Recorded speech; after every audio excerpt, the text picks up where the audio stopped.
प्रश्न किया कि उस इन 12 ज्योतिर्लिंग के विषय में हे नाथ, हे स्वामी, हमें समझाकर तो कहो। कहे सूत जी कहने लगे, ब्राह्मणों, मैंने जैसे सदगुरु से जो सुना है, अब सदगुरु सूत जी के कौन है? व्यास जी। व्यास जी कि मैंने जो सदगुरु से सुना है वो मैं कथा तुम्हें सुनाता हूं।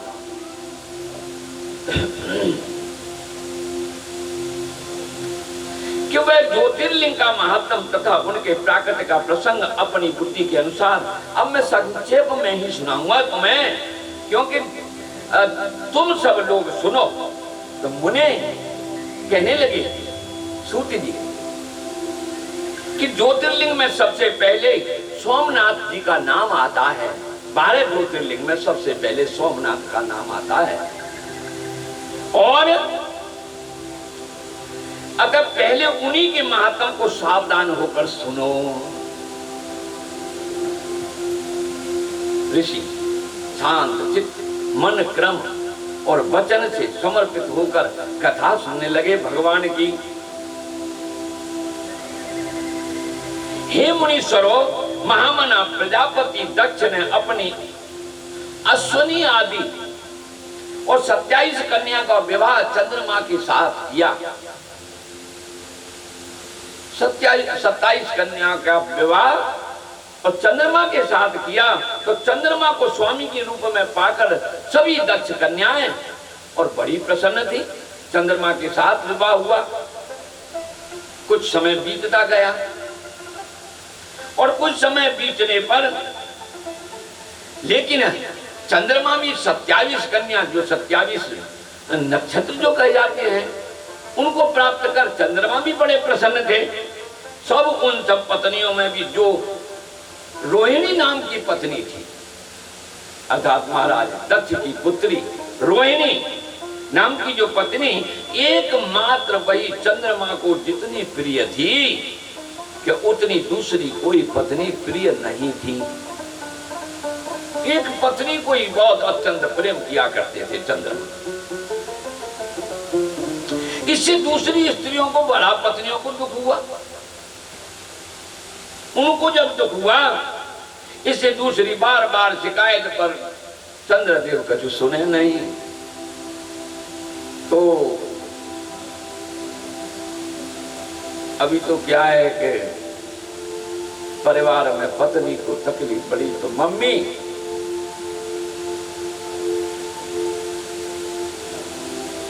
एक मिनट, लेकिन वहां तो पिता के घर आना पड़ेगा। आज का जो समय है कलिकाल का, लेकिन वो समस्याएं महान कितनी होंगी कि एक क्षण भर की समस्या आज सहन हमारी बहनें जो हैं नहीं कर सकती।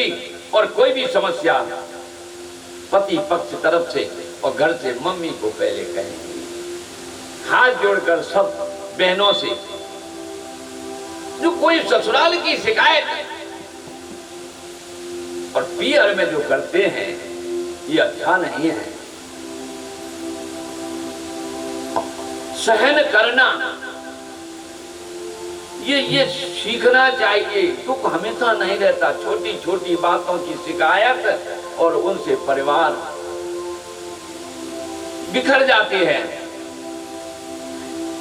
तो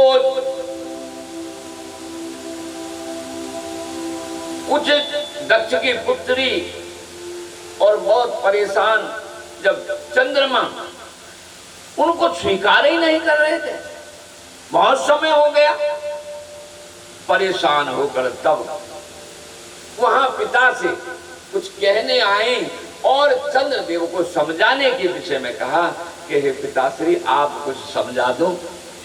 अपनी समस्या बताई उनके लिए। तो वे सब अपने पिता की शरण में जब गई तो वहां जाकर उन्होंने दुख बताया, पिता को निवेदन किया। सूत जी कहने लगे, हे दुज, हे ब्राह्मणों, जब उन्होंने पिता से चुकाए, पिता दक्ष जब सुनकर दुखी हुए पुत्रियों की बात और चंद्रमा के पास आकर बड़े निवेदन के साथ जमाई है ना, दामाद है, जमाई से किस तरह की बात। आज के समय में यदि पुत्री शिकायत जाके घर जाकर वहां कर दे तो जैसे लाठी लेके आए हो, इस तरीके का व्यवहार होता है। लेकिन वो ब्रह्मा की पुत्र महाराज दक्ष जमाई,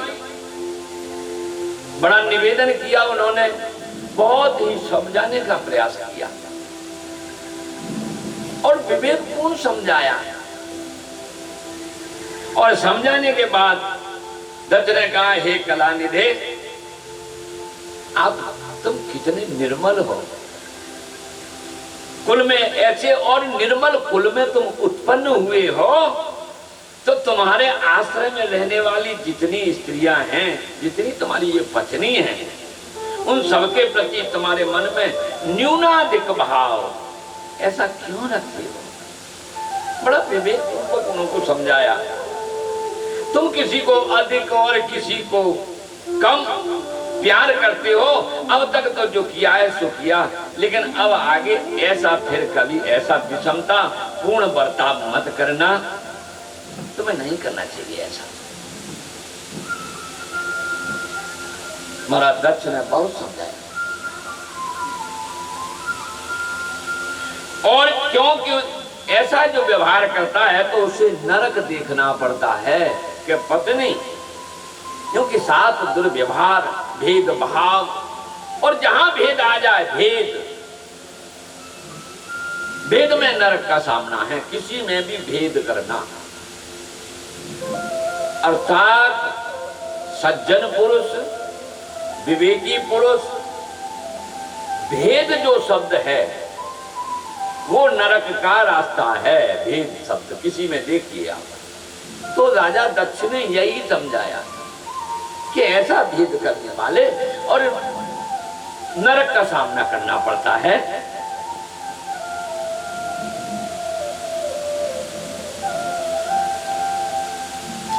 सूत जी कहने लगे कथा कहते कहते कि हे महर्षियों, अपने दामाद चंद्रमा से स्वयं ऐसी प्रार्थना करके और प्रजापति दक्ष जब घर को गए तो उन्हें पूर्ण निश्चय हो गया कि मेरी बात अब फिर आगे ऐसा नहीं होगा, अर्थात मेरी बात दामाद या जमाई समझ गए, अब ऐसा नहीं होगा।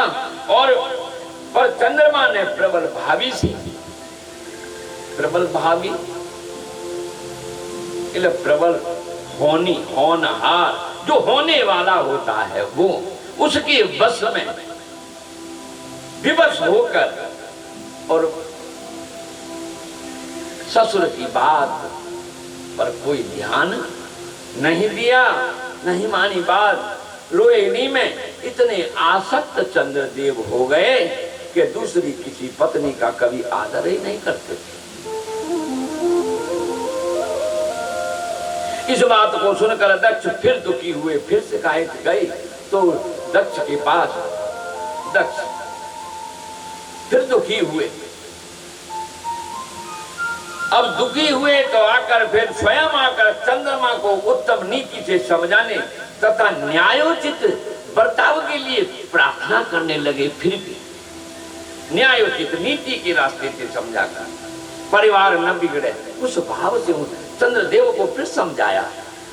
दक्ष कहने लगे कि हे चंद्रमा सुनो, मैं पहले अनेक बार तुमसे प्रार्थना कर चुका हूं, समझा चुका हूं, फिर भी तुमने मेरी बात नहीं मानी, इसलिए आज मैं तुम्हें शाप देता हूं। और शाप देता हूं कि तुम्हें क्षय का रोग हो जाए, अर्थात कोढ़ी हो जाओ। इतना जब महाराज दक्ष ने कहा तो चंद्रदेव तो पूरी स्थिति बिगड़ गई। क्षय रोग कहते हैं, पूरा शरीर ऐसी स्थिति। अब सूत जी कहने लगे कि दक्ष के इतना कहते ही क्षण भर में चंद्रमा क्षय रोग से ग्रस्त हो गए और उनके क्षीण होते ही उस समय सब ओर महान हाहाकार मच गया। जब महान हाहाकार मच गया तो सब देवता और ऋषि कहने लगे कि हाहाकार जब हुआ अब क्या करना चाहिए, तो चंद्रमा कैसे ठीक हो। तो फिर सूत जी कहने लगे, हे मुनिवरों, इस प्रकार दुख में पड़कर वे सब लोग बेहाल हो गए, व्याकुल हो गए। और चंद्रमा ने इंद्र आदि सब देवताओं तथा ऋषियों को अपनी अवस्था सूचित की कि मेरी ऐसी स्थिति हो गई है। तब चंद्रमा ने तब इंद्र आदि देवता तथा वशिष्ठ आदि ऋषि ब्रह्मा जी की सब शरण में गए। हाहाकार मच गया। उनकी बात सुनकर जब ब्रह्मा जी ने कहा कि देवताओं जो हुआ सो हुआ, अब मैं निश्चय ही पलट नहीं सकता, ये अब बदलने वाला नहीं है, पलट नहीं सकता, ये तो रहेगा, अब वह निश्चय ही। अतः उसके निवारण के लिए एक उपाय तुम्हें बताता हूं। उपाय तुम यदि कर सको तो मैं तुम्हें उपाय बताता हूं। और मैं जो उपाय बता रहा हूं, अब आप लोग सभी आदर पूर्वक सुनो। ब्रह्मा जी कहने लगे देवताओं से कि चंद्रमा देवताओं के साथ प्रभास नामक क्षेत्र में जाएं और वहां मृत्युंजय का मंत्र का जाप करें विधि पूर्वक।